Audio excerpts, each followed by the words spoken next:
Hi అండి, నమస్తే. అందరూ ఎలా ఉన్నారు? Welcome back to our channel. ఈరోజు మా తోటలోని ఒక అద్భుతమైన చెట్టుని మీకు చూపిస్తాను. అస్సలు విరగబడి కాసిందనమాట చెట్టు అయితే. చెట్టు నిండా కాయలేనండి. ఇవి 19 కిడ్స్కి చాలా ఫేవరెట్ అనమాట. ఇవే కాదు, రేక్కాయలు కావచ్చు, మనకి వాక్కాయలు కావచ్చు, ఉసిరికాయలు కావచ్చు, ఇలాంటివి అంటే అప్పట్లో బాగా తినేవాళ్ళు. ఇప్పుడు పిల్లలు చాలా తక్కువ. అయితే ఈ సంవత్సరం మా చెట్టు అసలు రొబ్బలు ఇరిగిపోయేలాగా కాసిందనమాట. ఈ వీడియో మీకు కంపల్సరీ చూపించాలి. నాలాంటి వాళ్ళు చాలామందే ఉంటారు ఇవి ఇష్టం ఉండేవాళ్ళు. చూడండి గుత్తులుగా ఎలా కాసిందంటే, లాస్ట్ టైం ఏమైందంటే అసలు కాయలేదు, కాసిన కొన్ని ఒక 2-3 గెలలు పైన కాసిందనమాట. ఈసారి నా బాధ చూడలేక మా చెట్టు అయితే కిందకే కాసేసింది. 90s వాళ్ళకైతే ఫేవరెట్ అనే చెప్పొచ్చు. ఇందులో కొంచెం ఉప్పు, కొంచెం కారం వేసుకొని తింటే అసలు నోట్లో లాలాజలం ఊరిపోతుంది, అంత బాగుంటాయి.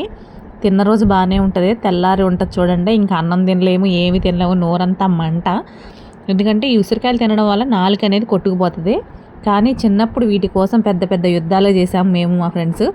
ఎందుకంటే స్కూల్ నుంచి వచ్చేటప్పుడు ఒక చెట్టు అయితే ఉండేదన్నమాట దారిలో, ఒక అక్క వాళ్ళ ఇంట్లోని. వాళ్ళ ఇంటికి వెళ్ళి అడిగి పైన ఎక్కడో ఉండే కొట్టుకొనిది మరీ తినేవాళ్ళం. అలాంటిది ఈరోజు మన చిన్ననాటి జ్ఞాపకాలు మరోసారి గుర్తు చేసినట్లుగా మా తోటలోనే ఈ చెట్టు అయితే ఉంది కదా, ఫుల్ హ్యాపీ. అలాగే ఫుల్గా కాసిందనమాట. ఇంకో డేంజర్ ఏంటంటే, ఇక్కడ చెట్టు కింద పెద్ద పొట్ట ఉందండి. ఈ పొట్టలో పాము కూడా ఉంటుంది. ఎందుకంటే మేము లాస్ట్ టైం 2 times అయితే చూసాం దాన్ని. పొట్ట కరెక్ట్గా చెట్టు మొదలే ఉంటుంది, ఎక్కి కోసుకోవడానికి వీలు లేకుండా ఉండేది. లాస్ట్ టైం అలాగే చాలా ఇబ్బంది పడ్డాము. మా చెట్టు మా బాధలను అర్థం చేసుకొని ఈసారి చివరి కొమ్మలకే కాసింది. దీనికి చాలా హ్యాపీగా ఫీల్ అయ్యాను నేను. ఎందుకంటే పైకి ఉసిరి చెట్టు ఏంటంటే మనకి పలచగా ఉంటుంది, ఎక్కామంటే కింద పడిపోతాం, ఇరిగిపోతాయి రొబ్బలో, అలా ఉంటుంది. అయినా కూడా చాలా వరకు కింద నుంచి కోసుకోవడానికి ట్రై చేసాం పోయినసారి. ఎలా అయినా సరే ఈసారి చాలా హ్యాపీ అనమాట, ఆ బాధ లేకుండా. అలాగే ఉసిరికాయలు మనం బయట మార్కెట్లో కొనుక్కోవాలంటే పావు కేజీ 100-200 ఉంటున్నాయండి. ఈ కాయలు మనం అమ్మాలంటే కష్టం, కానీ కొనాలంటే చాలా రేటు. మనం అమ్మాలంటే 10 రూపాయలు కొనుక్కుంటారు, మనం కొనుక్కోవాలనుకుంటే 100-200 కొనుక్కోవాలి. చూడాలి, ఇంతగా కాసింది కాబట్టి ఉసిరికాయలతో ఏదైనా రెసిపీ ఉంటే చేద్దామని అనుకుంటున్నా. ఒకసారి మా చెట్టు అంతా ఒకసారి చూసేయండి ఎంత బాగుందో. మీకు కూడా ఈ ఉసిరికాయలు అంటే ఇష్టం ఉంటే కనుక కామెంట్ చేయండి. మీరు ఇష్టంగా బాగా తిని ఉప్పు కారం వేసి తింటే ఎంత బాగుంటుంది మీకు తెలిసే ఉంటుంది కదా. దాని గురించి ఒక కామెంట్, షేర్. మా చెట్టు ఎంత బాగా కాసిందో చూసారు కదా. వీడియో మీ అందరికీ నచ్చుతుందని అనుకుంటున్నా. ఇందులో చాలా పెద్ద తాస్పాం అయితే ఉందన్నమాట. చెట్టు దగ్గరికి ఎవరు వెళ్ళకూడదు అన్నట్టు కరెక్ట్గా చెట్టు మొదలే ఉంటుందండి పొట్ట. కాకపోతే చుట్టుపక్కల మనం చూసుకొని జాగ్రత్తగా అయితే వెళ్ళాము. నేను మా బాబు ఇద్దరం కలిసి వెళ్ళాము. కొన్ని కాయలు కోసుకొని తినడం కూడా జరిగింది. ఈ వీడియో మీ అందరికీ నచ్చుతుందని అనుకుంటున్నా.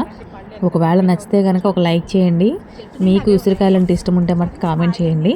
అలాగే పిల్లలు చూస్తే అసలు నిజంగా ఈ చెట్టు చూస్తే మనం తిన్నా తినకపోయినా సరే నోట్లో లాలాజలం అనేది వచ్చేస్తూ ఉంటుంది. ఈ ఎండదెబ్బకి కాయలు అనేది బాగా డ్యామేజ్ అయ్యి, అంటే మాగిపోయినట్టు అయిపోయి కలర్ అయితే చేంజ్ అయినాయి ఉంటాయి కొన్ని కాయలు. మనకి ఇన్ని ఉసిరికాయలు ఉన్నా అన్నీ ఒకేసారి తయారవ్వండి, కొన్నిగా తయారవుతాయి అనమాట. ముందు వచ్చిన కాయ తొందరగా తయారైపోతుంది. అలా చూసి కోసుకుంటే కనుక అవి కూడా మంచిగా తయారైతే తీయగా ఉంటాయండి. ఉసిరికాయలు అంటే పుల్లగా ఉంటాయని మనం అనుకుంటాం కదా, బాగా తయారవ్వాలి. అప్పుడే దానికి లైట్గా తీపి అనేది వస్తుంది, తినడానికి బాగుంటాయి. అవి చూసి మనం కోసుకోగలిగితే ఉసిరికాయలు ఇష్టపడిన వాళ్ళు అంటే ఉన్నారనమాట. చూడండి, ఇప్పుడు నా చేతిలో ఉన్న గుత్తి కరెక్ట్గా తయారైంది. కాయ సైజ్ కూడా చాలా పెద్దది వచ్చింది, చూసారు కదా. దీనికి సంబంధించి ఏమైనా రెసిపీస్ ఉంటే కామెంట్ చేయండి. అంటే ఇప్పుడు ఈ ఉసిరికాయలతో చేసుకునే ఏమైనా రెసిపీస్ ఉంటే కామెంట్ చేయండి. ఎందుకంటే చాలా కాయలు ఉన్నాయి కాబట్టి అందులోకి ఉసిరికాయలోని సి విటమిన్ ఎక్కువగా ఉంటుంది, తినొచ్చు. కానీ డైరెక్ట్గా తింటే నాలుగు కొట్టుకుపోయే అవకాశం ఉంది కాబట్టి ఏమైనా రెసిపీస్ ఉంటే ట్రై చేస్తా. ఈ వీడియో మాత్రం నచ్చితే మాత్రం ఛానల్ సబ్స్క్రైబ్ చేయడం మాత్రం మర్చిపోకండి.